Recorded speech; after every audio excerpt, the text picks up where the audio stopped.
গণতান্ত্ৰিক গণ আন্দোলন চলি আছে। আমি বিচাৰো অহিংসা আৰু গণতান্ত্ৰিক পদ্ধতি ইয়াৰ দ্বাৰা আমি চৰকাৰক কৈ আছোঁ যে আমাৰ যি ভাষা সংস্কৃতি অস্তিত্ব লৈ যিটো অধিকাৰ এই অধিকাৰটো প্ৰদান কৰক। ভূমিৰ যিটো অধিকাৰ এই অধিকাৰটো প্ৰদান কৰক। ৰাজনৈতিক অধিকাৰ প্ৰদান কৰক।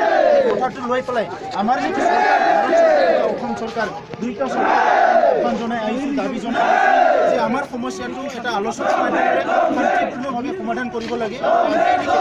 বিলম্ব কৰি আছে, যাৰ কাৰণে আজি ভাষা সংস্কৃতিৰ প্ৰতি এটা থ্ৰেট আহিছে, ভূমিৰ প্ৰতি এটা ভাবুকি আহিছে।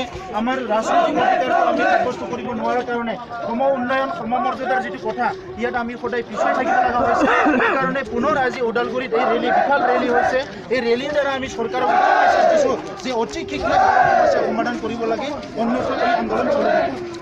দীৰ্ঘদিনীয়া আন্দোলন আজি 5 বছৰ ধৰি আন্দোলন চলি আছে।